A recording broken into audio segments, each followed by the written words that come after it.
రక్షణ రక్షణ యేసయ్యా నీవే రక్షణ రక్షణ రక్షణ యేసయ్యా నీవే రక్షణ. రక్షణాస్వరం కార్యక్రమం వీక్షిస్తున్నాం మీ అందరికీ మా హృదయపూర్వక వందనములు. ముందుగా ఒక స్తుతి కీర్తన పాడుకుందాం. ఇది శుభోదయం క్రీస్తు జన్మదినం, ఇది లోక కళ్యాణం మేరీ పుణ్యదినం, మేరీ పుణ్యదినం. ఇది శుభోదయం క్రీస్తు జన్మదినం, రాజుల నేలేరా రాజు వెలసెన్ పశువుల పాకలో, పాపుల పాలిటి పెన్నిది ఇలా నవ్వెను తల్లి కౌగిలిలో, భయము లేదు మనకిలలో జయము జయము జయమహో. ఇది శుభోదయం క్రీస్తు జన్మదినం, గొల్లలు జ్ఞానులు ఆనాడు ప్రణమిల్లిరి భయభక్తితో, పిల్లలు పెద్దలు ఈనాడు పూజించిరి ప్రేమ గీతితో, జయనాదమే ఈ భువిలో ప్రతిధ్వనించెను ఆదివిలో. ఇది శుభోదయం క్రీస్తు జన్మదినం, ఇది లోక కళ్యాణం మేరీ పుణ్యదినం, మేరీ పుణ్యదినం. ఇది శుభోదయం క్రీస్తు జన్మదినం.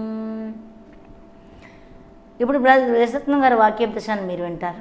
ప్రార్థన చేసుకుందాం. పరిశుద్ధుడైన తండ్రి, నీ ప్రేమకు నీకు వందనాలు. ఇదిగో నాయన, ఈ యొక్క సాయంకాల సమయంలో నీ సన్నిధిలో ప్రార్థన చేసుకుంటూ మాకు ఇచ్చినటువంటి ఈ యొక్క సమయం నిత్యం నీకు వందనాలు చెల్లించుకుంటున్నాం తండ్రి. 2020 ప్రభువా ఆఖరి దినాల్లో మమ్మల్ని ప్రవేశపెట్టావు తండ్రి.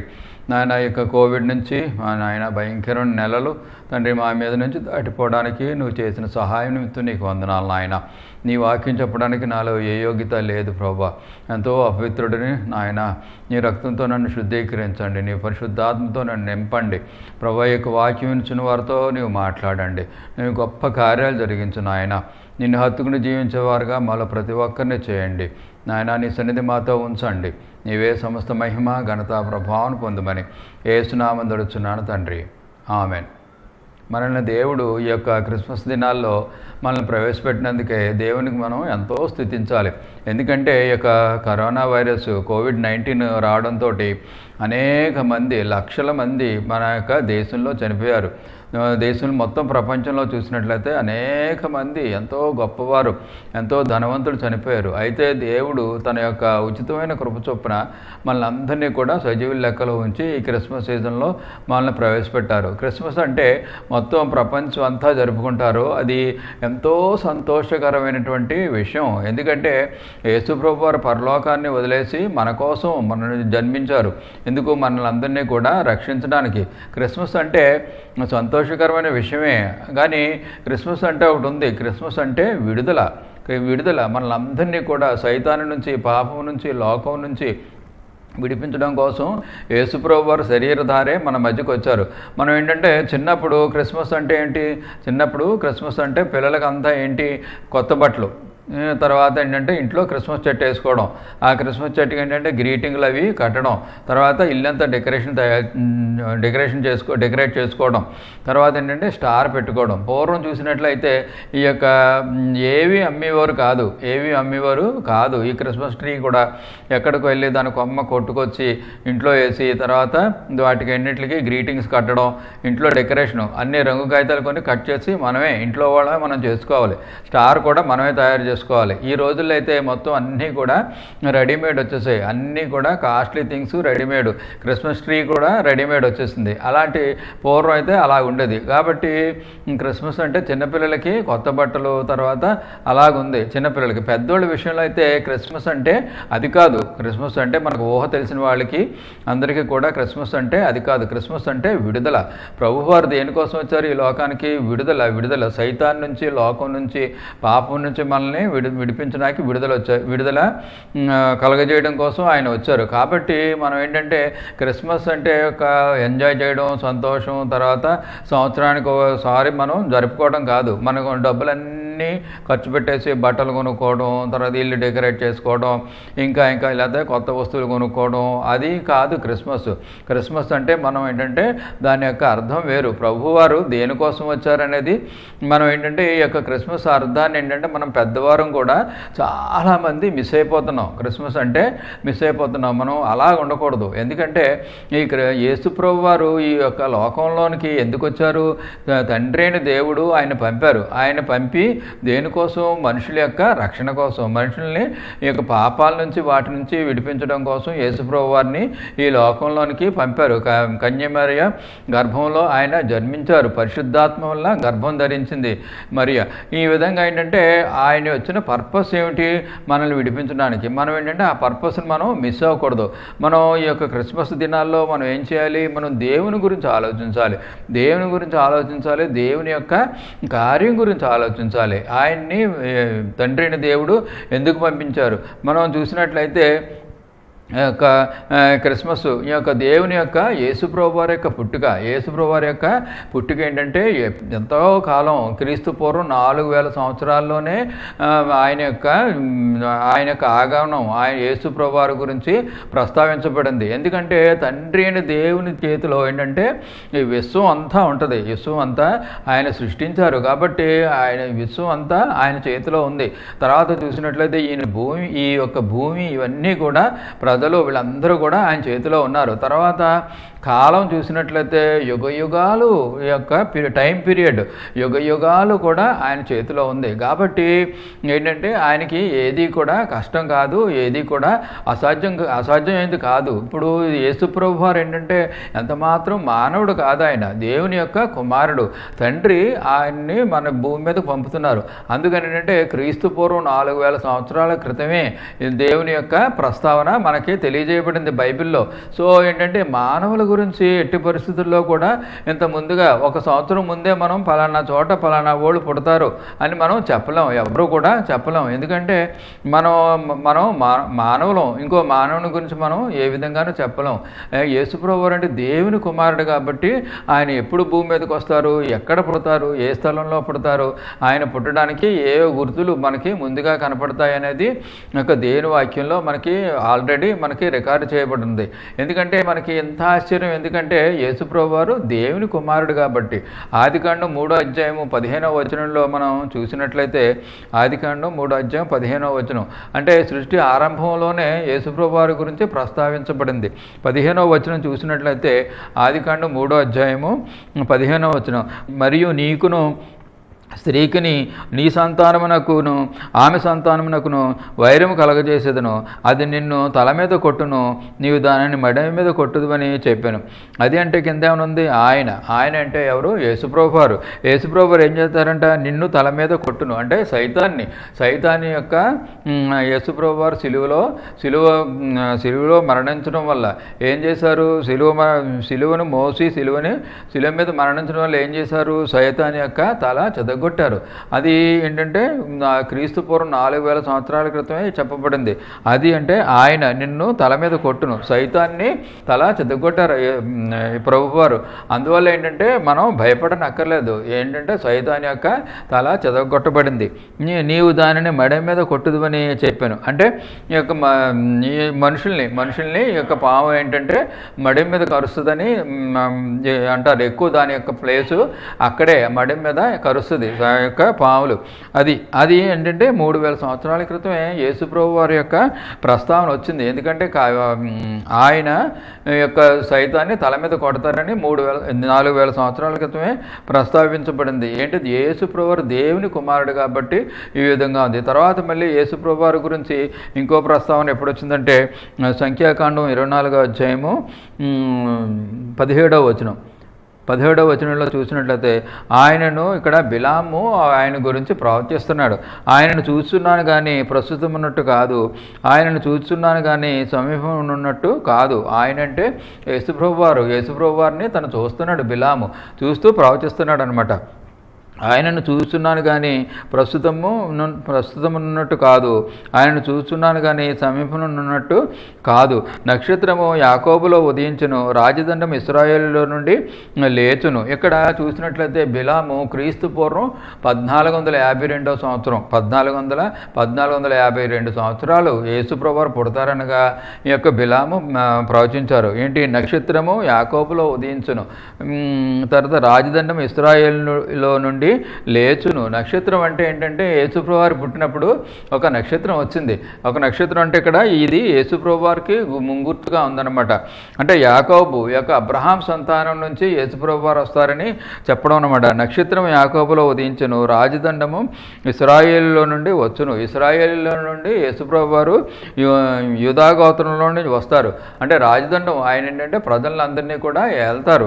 ఈ ఇక్కడ చూసినట్లయితే క్రీస్తు పూర్వం 1452 సంవత్సరాల పూర్వమే యేసుప్రభువారి గురించి ప్రవచించబడింది. ఎందుకంటే ఆయన అంత గొప్ప వ్యక్తి. యేసుప్రభువారు ఏంటంటే తండ్రి అయిన దేవుడు ఏంటంటే ఆయన కుమారుడు ఎప్పుడు భూమి మీదకి వస్తారు అని ఏంటంటే అలా పీరియాడికల్గా చెప్పారు. క్రీస్తు పూర్వం 4000 సంవత్సరాల్లో ఆదికాండంలోనే మనకి ఆదికాండం 3వ అధ్యాయం 15వ వచనంలో ఆయన యొక్క ప్రస్తావన వచ్చింది. తర్వాత క్రీస్తు పూర్వం 1452 సంవత్సరాల్లో బిలాము ప్రవచించాడు. నక్షత్రం యాకోబులో ఉదయించును, రాజదండం ఇశ్రాయేలులో నుండి లేచును. మనకు అందరికీ తెలుసు యేసుప్రభువారు పుట్టినప్పుడు ఒక పెద్ద నక్షత్రం వచ్చింది. ఆ నక్షత్రం ఎట్లాగొచ్చిందంటే మార్సు, వీనస్, జూపిటర్. ఈ మార్సు, వీనస్, జూపిటర్ ఇవన్నీ ఈ 3 గ్రహాలు కూడా ఒకే కక్షలో వచ్చాయన్నమాట. ఒకే కక్షలోకి దేవుడు రప్పించారు. ఎందుకంటే ఆయన కుమారుని యొక్క పుట్టుకను ప్రకటించడానికి, తెలియజేయడానికి, ప్రపంచంలో ఉన్నటువంటి వారందరికీ కూడా తెలియజేయడం కోసం. ఏంటి? మార్సు, వీనస్, జూపిటర్ ఈ 3 నక్షత్రాలు, ఈ 3 గ్రహాలు కూడా ఒకే కక్షలోకి వచ్చినాయి. ఒకే కక్షలోకి వచ్చినప్పుడు కింద నుంచి చూసినట్లయితే అదొక పెద్ద నక్షత్రంలా కనపడుతుంది. ప్రపంచం పుట్టిన తర్వాత అంత పెద్ద నక్షత్రం ఎప్పుడూ కూడా కనపడలేదు. కానీ ఏంటంటే యేసుప్రభువారు పుడతారనగా ఆ విధంగా కనపడింది. ఇక బిలాము కూడా అదే ప్రవచిస్తున్నాడు. నక్షత్రం యాకోబులో ఉదయించును, రాజదండము ఇశ్రాయేలులో నుండి లేచును. ఈ యొక్క నక్షత్రమే జ్ఞానుల్ని, తూర్పు దేశపు జ్ఞానుల్ని బెత్లెహేము వరకు నడిపించి యేసుప్రభువారిని కనుగోవడానికి సహాయం చేసిందనమాట. ఎందుకంటే దేవుని యొక్క కృపలు, ఆ జ్ఞానులు కూడా దేవుని యొక్క కృపలు, వాళ్ళు ఏంటంటే నిరంతరం కూడా ఈ యొక్క గ్రంథాలని, లేఖనాలని, వాటన్నిటిని కూడా వాళ్ళు సెర్చ్ చేస్తున్నారు. అంటే యేసుప్రభువారిని తెలుసుకోవడం ఒక గొప్ప వ్యక్తి. ఆ నక్షత్రం రాగానే వాళ్ళు గ్రంథాలన్నీ తిరగేసి చూసి ఒక గొప్ప వ్యక్తి జన్మించాడు, రాజులకు రాజు జన్మించారని వాళ్ళు ఆసక్తితో ఏంటంటే ఆ యొక్క దేవుణ్ణి వెతికారు. అందుకనే దేవుడు ఏంటంటే ఆ యొక్క ఇంటెన్షన్, ఆ యొక్క స్ట్రాంగ్ ఇంటెన్షన్ ఉండడం బట్టే తూర్పు దేశం నుంచి జ్ఞానులు వెళ్ళి యేసుప్రభువారిని కనుగొని ఆయన్ని పూజించి ఆయనకి బంగారము, బోళము, సాంబ్రాణి కూడా వాళ్ళకి సమర్పించగలిగారు. ఇక్కడ మనం కూడా ఏంటంటే మన జీవితంలో కూడా యేసుప్రభువారిని తెలుసుకోవాలి. ఏదో నామకార్థ క్రైస్తవ జీవితం మనం జీవించడం వల్ల ఏమీ ఉపయోగం ఉండదు. మనం ఏంటంటే యేసుప్రభువారు భూలోకానికి వచ్చారు, ఆ పర్పస్ మనం తెలుసుకుని దాని ప్రకారం మనం ఆయన్ని తెలుసుకోవాలి. మనకి స్ట్రాంగ్ పూర్తిగా ఏంటంటే మన క్రైస్తవులని మనం చెప్పుకుంటున్నాం. కాబట్టి ఏంటంటే మన దేవుడైనటువంటి యేసుప్రభువారిని ఏంటంటే హృదయం అంతటితో, తండ్రి, కుమార, పరిశుద్ధాత్మ దేవుడిని ఏంటంటే హృదయం అంతటితో మనం వెంబడించాలి. ఈ జ్ఞానులు ఎలాగైతే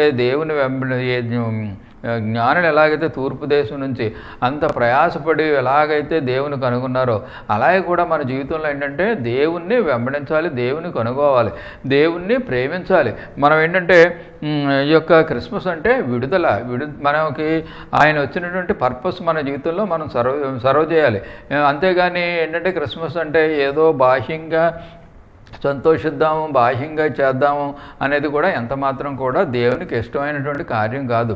క్రిస్మస్లో ఏంటంటే చాలామంది కూడా సంతోషంగా ఉండాలి. యేసుప్రభువారు పుట్టారు, మంచిదే కానీ ఏంటంటే దాన్ని మనం ఎంతవరకు, ఆయన పుట్టుకను మనం ఎంతవరకు మన జీవితాల్లో అప్లై చేసుకుంటున్నాం. మనం అప్లై చేసుకోకపోతే అది పూర్తిగా వ్యర్థమైపోద్ది. క్రీస్తు పుట్టడం వల్ల నీకు ఏ విధమైన ఉపయోగం లేదు. ఎందుకంటే నువ్వు దాన్ని పూర్తిగా ఇగ్నోర్ చేసేస్తున్నావు. పూర్తిగా నువ్వు దాన్ని యేసుప్రభువారి యొక్క యొక్క రాకడను, మొదటి రాకడను నువ్వు పూర్తిగా ఇగ్నోర్ చేసేస్తున్నావు. కాబట్టి ఏంటంటే నీవు ఇప్పుడైనా కూడా ఏంటంటే దేవుని వైపు తిరగాలి. మళ్ళీ చూసినట్లయితే యేసుప్రభు వారి యొక్క పుట్టుక, యేసుప్రభు వారి గురించి యెషయా ప్రవక్త 700 సంవత్సరాల పూర్వమే యేసుప్రభు వారు పుడతారనగా 700 సంవత్సరాలకు పూర్వమే కూడా ప్రవచించాడు. అంటే దేవుని యొక్క కుమారుడు కాబట్టి దేవుడు ఏంటంటే ఆయన ప్రవక్తల ద్వారా పిరియాడికల్గా ఇలాగా దాన్ని ప్రవచించేలాగా ఆయన చేస్తున్నారనమాట. ఇక్కడ చూసినట్లయితే 9వ అధ్యాయం 6వ వచనం, యాలి అనగా మనకు శిశువు పుట్టెను, మనకు కుమారుడు అనుగ్రహింపబడెను, ఆయన భుజం మీద రాజ్యభారముండును, ఆశ్చర్యకరుడు, ఆలోచనకర్త, బలవంతుడైన దేవుడు, నిత్యుడకు తండ్రి, సమాధానకర్త యొక్క అధిపతి అని అతనికి పేరు పెట్టబడును. అక్కడ చూసినట్లయితే ఇది ఆదికాండంలోనూ తర్వాత సంఖ్యాకాండంలోనూ ఏంటంటే దేవుని గురించి ప్రస్తావించబడింది. కానీ ఇక్కడ యెషయా గ్రంథంలో చూసినట్లయితే యెషయా ప్రవక్తకి ఏంటంటే దేవుడైన యెహోవా ఏంటంటే ఇంకా ఎక్కువగా ఈ యొక్క యేసుప్రభు వారి యొక్క యేసుప్రభు వారి యొక్క క్వాలిటీస్ చెప్తున్నారు. ఎందుకంటే 700 సంవత్సరాలు అంటే ఇంకా దేవుని దృష్టిలో ఏంటంటే ఆయన యేసుప్రభు వారి పుట్టుక ఇంకా దగ్గరైపోయింది కాబట్టి ఆ యొక్క యేసుప్రభు వారి గురించి ఏంటంటే ఆయన యొక్క క్యారెక్టరు, ఆయన ఏ విధంగా చేస్తారు, ఆయన ఏ విధంగా యొక్క లోకాన్ని పరిపాలిస్తారు అనేది చెప్తున్నారనమాట. ఏలియనగా మనకు శిశువు పుట్టెను, మనకు కుమారుడు అనుగ్రహింపబడను. దేవుని యొక్క కుమారుడు యేసుప్రభు వారు, అదే ఇక్కడ ప్రస్తావించబడుతుంది. ఆయన భుజం మీద రాజ్యభారం ఉండును. ఆయన భుజం మీద రాజ్యభారం అంటే ఏంటి? దేవుని యొక్క రాజ్యం, పరలోక రాజ్యం యొక్క భారం అంతా కూడా ఆయన మీద ఉంటుంది. ఆయన మీద యొక్క రాజ్యభారం, దేవుని యొక్క రాజ్యభారము ఆయన మోస్తారనమాట. అంటే ఈ యొక్క భూమి మీద మనుషులను అందరినీ కూడా రక్షించే భారం అనమాట. ఆ పరలోకం యొక్క రాజ్యభారం ఆయన మీద ఉంటుంది. తర్వాత ఆశ్చర్యకరుడు, ఆలోచనకర్త, బలవంతుడైన దేవుడు, ఈ యొక్క యేసుప్రభు వారి యొక్క క్వాలిటీస్ అనమాట. యేసుప్రభు వారు ఎలాంటి దేవుడు, ఎలాంటి గొప్ప దేవుడో ఇక్కడ యెషయా ప్రవక్త ముందుగానే తెలియజేస్తున్నాడు. 700 సంవత్సరాల పూర్వమే ఆయన యొక్క క్వాలిటీస్ చెప్తున్నాడు అనమాట. ఆయన క్వాలిటీసు, ఆయన యొక్క యాక్టివిటీసు ఇది ఎవరికి కూడా సాధ్యం కాదు, మనుషులు ఎవరికి కూడా సాధ్యం కాదు. ఎందుకంటే అంత 700 సంవత్సరాల పూర్వమే ఒక వ్యక్తి పుడతారు, ఆయన యొక్క క్వాలిటీస్ ఇవే అని చెప్పడం సాధ్యం కాదు ఎవరికి కూడా. మనుషులు రీచ్ అయితే కాదు, కానీ దేవుడే ఆ యొక్క యేసుప్రభు వారి యొక్క అంటే మనుషులు జాగ్రత్త పడతారు. ఆయన రాబో మెస్సయ్య కోసం మనుషులు జాగ్రత్త పడతారు. ఆయన యొక్క క్వాలిటీసు, ఆయన యొక్క గుణగణాలు మనకు ముందే తెలియజేస్తే మనం ఏంటంటే సిద్ధపడి ఉంటాం, లోకం సిద్ధపడి ఉంటుంది ఆయన యొక్క రాకడ కోసం, ఆయన యొక్క మొదటి రాకడ కోసం. ఇప్పుడు కూడా ఏంటంటే మన యొక్క రెండో రాకడ గురించి అనేక హెచ్చరికలు, అనేక విషయాలు, అనేకమైనటువంటి వాక్యం చెప్పబడుతుంది. కాబట్టి మనం ఏంటంటే మనం కూడా ప్రిపేర్ అయి ఉండాలి ఆయన్ని ఎదుర్కోవడానికి. ఇప్పుడు 5 బుద్ధిగల కన్యకులు, బుద్ధి లేని కన్యకులు, మనం ఏంటంటే బుద్ధి లేని కన్యకులలాగా ఉండకూడదు. మనం ఏంటంటే ఇవన్నీ కూడా ఉపమానాలు ఏంటంటే మనం సిద్ధపడాలి, మనం ప్రిపేర్ అయి ఉండాలన్నమాట ఆత్మీయంగా, స్పిరిచువల్గా. అందుకే కూడా ఇవన్నీ మనకి తెలియజేయబడుతున్నాయి. ఇక్కడ చూసినట్లయితే ఆయన భుజం మీద రాజ్యభారం ఉండును, ఆశ్చర్యకరుడు, ఆలోచనకర్త, బలవంతుడైన దేవుడు. ఆయన ఆశ్చర్యకరుడు, ఆయన యొక్క గుణగణాలు, ఆయన వ్యక్తిత్వం, ఆయన యొక్క ప్రేమ, ఆయన యొక్క గొప్పతనం, ఇవన్నీ మనుషుల్ని ఆయన ప్రేమించడం, ఇవన్నీ కూడా మనకు చూసినట్లయితే ఆశ్చర్యంగా ఉంటాయి. ఎందుకంటే ఆయన శత్రువులను ప్రేమించారు, ఆయన సిలువ వేస్తున్న వారిని ప్రేమించారు. కానీ ఏ మానవుడికి కూడా అది సాధ్యం కాదు. అందువల్ల ఏంటంటే ఆయనలో ఉన్నటువంటి గుణగణాలు అంత గొప్పవి కాబట్టి ఆయన ఆశ్చర్యకరుడు. ఆయన ఏంటంటే భూమి మీద ఎంతో సింపుల్గా ఆయన తలవాల్చుకుంటుకనూ స్థలం లేదని చెప్పారు. ఆయన అంత దీనత్వంలో ఆయన జీవించారు. కాబట్టి ఏంటంటే ఏమీ లేకపోయినా కూడా మనల్ని ధనవంతులు చేయడానికి ఆయన దరిద్రుడు ఆయన ఉంటుంది. కాబట్టి అంత గొప్ప దేవుడు, ఆశ్చర్యకరుడు. ఆయన జీవితం మొత్తం మీద, భూమి మీద ఆయన జీవించిన జీవితం అంతా కూడా ఎంతో ఆశ్చర్యకరం అనమాట. అదే ఇక్కడ తెలియజేస్తుంది. ఆయన ఎలా జీవిస్తారు, ఎలాగ ఉంటారు అనేది ప్రజలకు అందరికీ కూడా యేసుప్రభు వారి యొక్క జీవితం పూర్తిగా ఆశ్చర్యకరం. అదే ఇక్కడ తెలియజేయబడుతుంది. ఆలోచనకర్త బలవంతుడైన దేవుడు. ఆయన ఏం బలహీనుడేం కాదు, ఆయన బలహీనుడైన ఏం కాదు, ఆయన బలవంతుడైన దేవుడు. ఆయన దగ్గరికి వెళ్ళిన వాళ్ళని ప్రతి వాళ్ళని కూడా క్షమించి ఆయన వాళ్ళ పాపాలకు అడిగేసి వాళ్ళందరినీ కూడా పరలోకానికి యోగ్యంగా చేయగలడు. అందుకనే బలవంతుడైన దేవుడు. మన బలహీనతలన్నీ కూడా ఆయన వహించాడు శిలువలో. ఆయన పొందిన దెబ్బల చేత మనకి స్వస్థత, ఆయన పొందిన దెబ్బల చేత మనకి స్వస్థత కలుగుతున్నది. కాబట్టి ఆయన ఏంటంటే బలవంతుడైన దేవుడు. దేవుడు బలహీనుడై సిలువ ఎక్కలేదు, ఆయన బలవంతుడే. కానీ నిన్ను నన్ను రక్షించడం కోసం ఆయన సిలువ మరణం పొందాడు. తర్వాత నిత్యుడకు తండ్రి, ఆయన ఎప్పుడూ సదాకాలం ఆయన జీవించే వ్యక్తి. సమాధానకర్తయగు అధిపతి అని అతనికి పేరు పెట్టబడిన సమాధానకర్త. ఇప్పుడు యేసుప్రభు వారు ఉన్నారంటే ఆయన మన జీవితంలోకి వస్తే మనకి ఎంతో సమాధానం, ఎంతో నెమ్మది, ఎంతో భయంకరమైనటువంటి జీవితం జీవించే వారికి కూడా యేసుప్రభు వారిని మన జీవితంలో ఆహ్వానిస్తే ఏంటంటే మనకి ఎంతో సమాధానకర్త. ఆయనే సమాధానకర్త. కాబట్టి ఎలాంటి మనుషులకైనా సరే, ఎంత భయంకరమైన వేదనలో జీవిస్తున్న వారికైనా కూడా ఏంటంటే ఆయన సమాధానం అనుగ్రహించగలడు. కాబట్టి ఆయన సమాధానకర్తయగు అధిపతి, సమాధానకర్త, మళ్ళీ దానికి అధిపతి ఆయన. కాబట్టి అని అతనికి పేరు పెట్టబడును. కాబట్టి ఆయనకి పేరు అనమాట. ఆయనకి ఏం పేరు? నిత్యుడకు తండ్రి. ఎప్పుడు కూడా మనతో ఉంటాడు. ఆయనకి మరణం లేదు.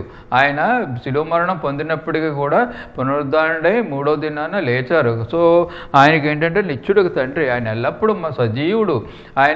ఆయన సంవత్సరాలకి మితి లేదు, అంత గొప్ప దేవుడు. కాబట్టి అధిపతి అయిన అతనికి పేరు పెట్టబడును. తర్వాత మనం చూసినట్లయితే దేవుని యొక్క క్వాలిటీస్, దేవుని యొక్క రక్షణ, దేవుని యొక్క ఆయన గొప్పతనం, అవన్నీ కూడా ఏంటంటే ఎంతో గొప్పవే. కానీ మనం ఏం చేస్తున్నాము? మనం ఈ యొక్క క్రిస్మస్ దినాల్లో యేసుప్రభు వారు వచ్చారు మన దగ్గరికి. యేసుప్రభు వారు మన కోసం మరణించడం కోసం వచ్చారు. ఇక్కడ చూసినట్లయితే లూకా సువార్త 2వ అధ్యాయము 21.